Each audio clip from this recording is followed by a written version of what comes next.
अस्सलाम वालेकुम लियूज़, मैं हारिस अज़मी प्रोफेशनल एस्ट्रोलॉजर आपकी खिदमत में हाज़िर हूँ। इस हफ़्ते की एस्ट्रोलॉजिकल रिसर्चेज़ लेकर बहुत इंपॉर्टेंट 3 ख़बरें हैं मेरे पास। अब चीज़ें बहुत अच्छी चल रही हैं। ये जो वीक इस वीडियो में मैं डिस्कस करने वाला हूँ, रिसर्चेज़ एस्ट्रोलॉजिकल इवेंट्स की देने वाला हूँ। ये 28 नवंबर से सो ऑन 4 दिसंबर तक चलेगा। प्लैनेटरी पोजीशन जो इस वक्त चल रही है, वो सूरज बहुत अच्छी पोजीशन पे है, that is your ruling planet. And सूरज अच्छी पोजीशन पर हो, सैजिटेरियस हाउस में है, वो आपका 5th एंगल बनता है। यस, सन आपके 5वें घर में। सैजिटेरियस एंगल एक प्रोडक्टिव एंगल है लियोज़ के लिए। यहाँ पर डील मेकिंग होती है, बिजनेसेस फ्लरिश करते हैं, रोमानवी अचीवमेंट्स होती हैं, ओबीडियंस क्रिएट होती है, लोग आपकी तरफ तवज्जो देते हैं। जब भी सूरज सैजिटेरियस एंगल पर आता है, आपकी ज़िंदगी में कम से कम 8 से 10 न्यू पॉजिटिव फ्यूल्स जनरेट होने लगते हैं। आपका करेज, आपकी पर्सनैलिटी डेवलपमेंट्स, आपके अंदर बुरी आदतों का ख़ात्मा, healthy lifestyle, proper calculations, to the target, focusing skills, ये सब आपको मिलती हैं। फिर इसी आपके 5वें घर में ही मरकरी भी मौजूद है, that is your concentration, that is your calculations, that is your public image, that is your institutional achievement, that is your educational activities and vocal skills, magical vocal skills. And सूरज और Mercury का इकट्ठा होना बहुत beneficiary था। अब twist क्या है, प्रॉब्लम क्या है एंड ख़बर क्या है कि इसी एंगल पर सूरज को इस साल का आखिरी ग्रहण हो जाएगा।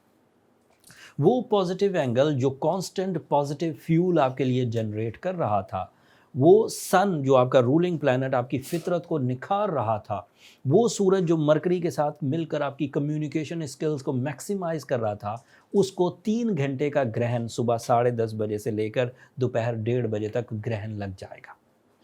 रूल्स ऑफ एस्ट्रोलॉजी के मुताबिक, रूल्स ऑफ एस्ट्रोलॉजिक्स ये कहते हैं कि अगर 3 घंटे का ग्रहण हो तो उसका इम्पैक्ट आपके इस फ्यूल पर, सूरज के इस बिहेवियर पर कम से कम 10 दिन रहेगा। अब यहाँ पर चीज़ों को समझिए, 30 दिन के लिए सूरज इतने पॉजिटिव एंगल पर पूरे 1 साल में आना था, 30 दिन के लिए। और इस 30 दिन में आपकी करेज, आपकी डील मेकिंग, आपका रोमानवी अचीवमेंट्स, आपकी डिसिप्लिनरी एलिमेंट्स, आपका ग्रोथ, आपकी कम्युनिकेशन, आपका पब्लिक इमेज, ये सब फ्लरिश करना था। 30 दिन मिलते तो बहुत अच्छे थे। अब इस ग्रहण की वजह से उसमें से 10 दिन कम से कम माइनस हो जाएंगे, तो आपके पास 20 दिन बचेंगे।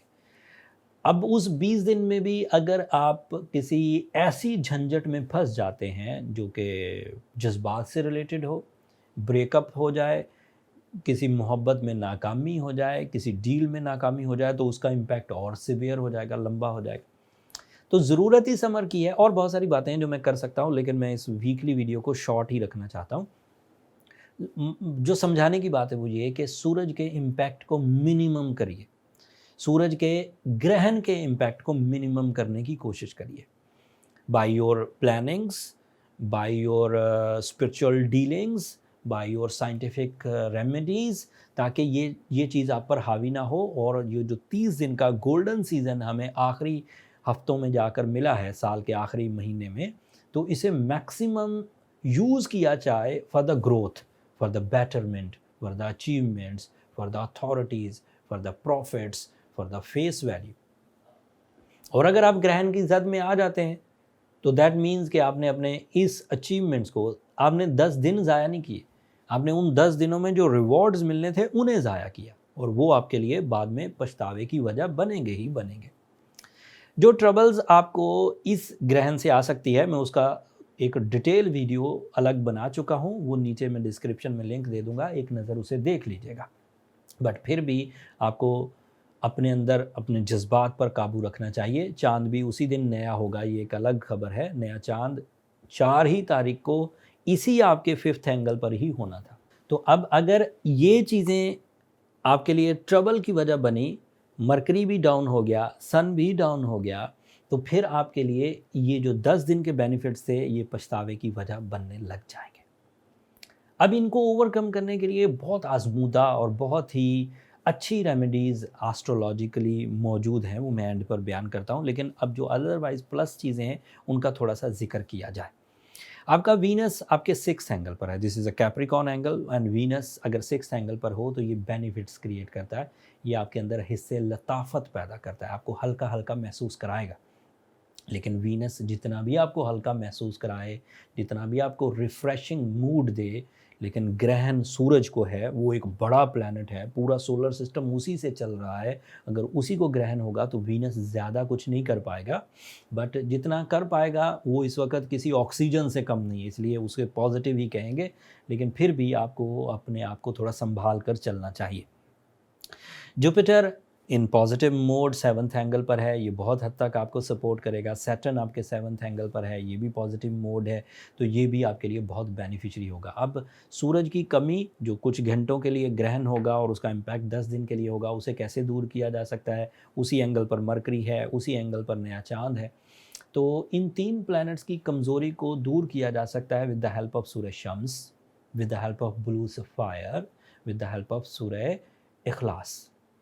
अगर 4 तारीख को सूरह इखलास कसरत से पढ़ी जाए, स्पेशली 10:30 से दोपहर 1:30 बजे ज़ोहर के टाइम तक, तो ये आपके लिए स्पिरिचुअल पीस, खैर, बरकत एंड इंटरनल फीलिंग्स को प्लेजेंट रखने में मदद देगी, तो इम्पैक्ट ऑफ ग्रहण मिनिमम हो जाएगा।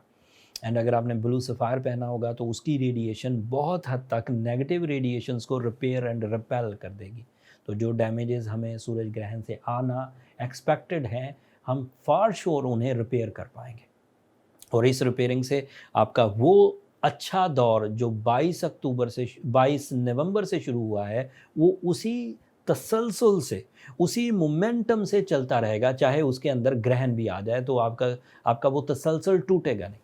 बट अगर आपने सेंसिटिव बिहेव किया, लापरवाही की, तो इट इज़ एक्सपेक्टेड कि जो चीज़ें 22 नवंबर से शुरू हुई वो 3 दिसंबर तक तो बहुत अच्छी फॉर्म में होंगी, फिर 4 दिसंबर में उनमें थोड़ी ज़ईफ़त आएगी, कुछ ज़ोफ़ आएगा, कुछ कमज़ोरी आएगी, और वो फिर आपके लिए प्रॉब्लम कर सकती है। तो मोस्टली जो लोग सोलर इवेंट्स को डील करते हैं, बाहर यूज़ करते हैं, ख़ज़ां से बचते हैं, वो इस इवेंट को भी अच्छे अंदाज से समझकर अपनी ज़िंदगी के फ़ैसले करेंगे। लियो का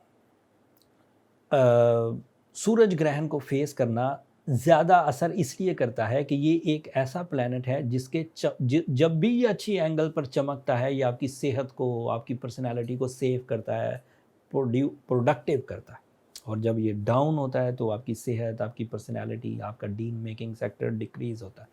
तो क्या ही अच्छा हो कि अगर वो परफॉर्म ना भी कर रहा हो due to some reason, due to astrological angles, तो आपके पास आर्टिफिशियल फ्यूल्स हों और आप बगैर किसी सपोर्ट के खुद को खुद ही मोमेंटम वाइज चला सकें और किसी प्रॉब्लम में फंसे बगैर अपनी ज़िंदगी को कंटिन्यू करें। एंड उसमें अगर ये नॉलेज जो मैंने आज प्रोवाइड की, अगर आपके इतने से भी काम आ जाए, तो अपनी दुआओं में मुझे और मेरी टीम को ज़रूर याद रखिए। जो चीज़ें मैंने बयान की हैं ल्यूज़, अगर आप उससे ही ठीक हो जाएं तो that means you are strong ल्यू। बट अगर आपने ये सब चीज़ें ऑलरेडी कर रखी हैं और फिर भी उलझते जा रहे हैं, तो फिर इन्हें आजमाएं नहीं, अपने आप को कंप्लीट पर्सनल डायग्नोसिस की तरफ लेकर जाएं। पर्सनल डायग्नोसिस में आपकी तमाम सेंसिटिविटीज़, आपकी वीकनेसेस डिक्लेयर हो जाती हैं। उसके लिए नंबर नीचे चलते रहते हैं, आप इन पर रब्ता करके अपने लिए पर्सनल टाइम ले सकते हैं। उससे ये बेनिफिट मिलेगा कि जो हिडन नेगेटिविटीज़ हैं वो सामने हमें पता चल जाएंगी और उन्हें डील किया जा सकता है। बट वो फ्री फोरम नहीं है ल्यूज़, होपफुली आप अंडरस्टैंड करेंगे। अगले हफ्ते मरकरी सूरज के यहाँ से 5th एंगल से निकल कर अगले एंगल पर चला जाएगा, उसके अलग से बेनिफिट होंगे। वो किस तरह से स्टूडेंट्स को, किस तरह से हाउस वाइफ्स को, किस तरह से क्रिएटिव पीपल को सपोर्ट या प्रॉब्लम करेगा, वो तफसील अगली वीडियो में बयान करूँगा। तब तक के लिए मुझे इजाज़त दीजिए। अल्लाह ने के बाद।